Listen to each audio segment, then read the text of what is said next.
Hello and welcome to Lockoffs Season 2, Episode 4. Now, the weather is a bit grim outside, so we've decided to film inside in the home office. Now, this week we are going to look at a Domaine René Cacheux, Bourgogne Côte d'Or Rouge, from a little single vineyard called Le Champ de Jean. Now, Domaine René Cacheux is based in Von Romani, often known as the Pearl of the Côte, as it combines all the positives that you'd want in a Côte de Nuit Pinot Noir, all in one village. Now, while some people prefer the delicacy or the perfume of Chambord-Musigny, others love the rusticity of Maurice Saint-Denis or the muscular nature of Gevrey-Chambertin, Von Romani seems to tie in spice, structure, perfume, verve and tension, and a bit of vivacity and just everything that you want in good Pinot Noir. Now, while this isn't labelled Von Romani, it is labelled Bourgogne Côte d'Or. Now, Côte d'Or is a relatively new appellation because Bourgogne Rouge or Blanc can come from Auxerre or the Mâconnais and be blended in with, say, a Puligny Montrachet Chardonnay or a Von Romani Pinot Noir. But when it says Bourgogne Côte d'Or, it needs to have lower yields and come from within Côte d'Or proper. Now, when it comes from single vineyard like Le Champ de Jean, which is at the southern tip of Von Romani, just to the east of La Croix Blanche, it usually means that the producer fancies his plot and wants to celebrate it. If you didn't think it was much chop, you'd blend it and you'd possibly, source fruit from another vineyard or maybe even put in fruit from your young vines in Von Romani back into your Bourgogne Rouge or Bourgogne Blanc and try and elevate the stature. However, Gerard of René Cacheux believes that this wine stands up. Now, funny story behind Domaine René Cacheux. It all started with Francois Blie in the late 19th century. He had a son, Charles Blie, who had two daughters. Now, when it was time for the daughters to take over, a gentleman by the name of René Cacheux married one daughter, and in true Burgundian fashion, his brother, Jacques, married the other. Now, René didn't name it after himself straight away, while Cacheux did, Jacques Cacheux. However, René called it Domaine Cacheux Blie in honour of his father-in-law. It wasn't until Gerard took over, who was now in control of making the wines, that he named it after his father, René Cacheux. So a little bit of homage there, credit where credit is due, I suppose. Funnily enough, my business partner has another import business and he brings in Jacques Cacheux. And he loves Jacques Cacheux, I love René Cacheux. So we had a Cacheux off. And it was a room of perhaps 8 to 10 people, I can't remember exactly.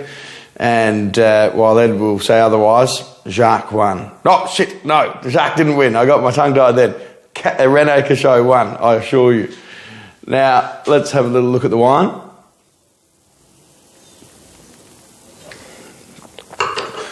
The beautiful thing about a Bourgogne Rouge that is within a commune like Von Romani is it looks like Von Romani. The difference between this and, say, Von Romani village wine, the level up, not only would it be minimum $100 extra, but you're actually seeing a little bit more approachability, maybe even a little bit more brightness. The village probably needs a few more years before it's looking very nice and drinkable. And there's a lovely acidity to this wine. Now, of course, it's not going to be as defined and concentrated, and it isn't as good a wine as a Von Romani, but it's pretty bloody good for the price. Now, this is actually sold out, so even though I'm talking it up, you can't have it until the 2019s are released. So, on the nose, classic layered red and black fruits. A lot of spice, lovely tension. And there is a sort of an Asian and sort of, not necessarily sweet spice, but just, and I suppose this is the other difference between a Von Romani and a Bourgogne Rouge, or Bourgogne Rouge from within Von Romani, is that you don't necessarily get the same definition. So it's a very spicy nose. It's definitely got a bit of Asian, it's definitely got a bit of Starinese, it's definitely got those sorts of spices, whereas if we were drinking the Von Romani, would very clearly be able to describe what's in that glass. But it's very full and it's very rich, it's layered, it's complex. It's actually very, very good. It's not dilute in any fashion whatsoever.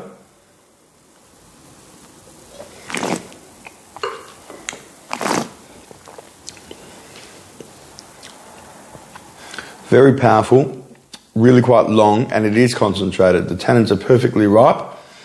There is again that spice, and there's this beautiful sort of Amaro cherry, black cherry. I believe it's just starting to build a bit of sort of white button mushroom and those tertiary characters, which just add another element.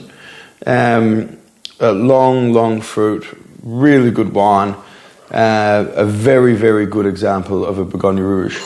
The funny thing about Bourgogne Rouge wines now, particularly Bourgogne Rouge, they seem to be rarer than the Village Premier Cru and almost Grand Cru wines now because they're so affordable and they're utterly delicious and they portray a producer perfectly.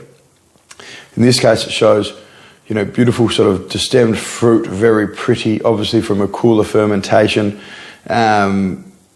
minimal oak, and you see that up the hierarchy of Cacheux's wines, but this is accessible now, and it's very much an accessible price. I say that in regards to Village Premier Cru and Grand Cru wines. Of course, a $75 bottle of wine is still something that a lot of people would consider very special. And even though this is an entry point wine, it is very special. Now, thank you very much for tuning in. I look forward to our next episode, and I also look forward to a little blind tasting tomorrow back in the office. Cheers and all the best. I'm going to finish this bottle with a friend, probably tonight, something simple, bit of pizza. Rainy outside, I suggest everyone does the same. Cheers, bye.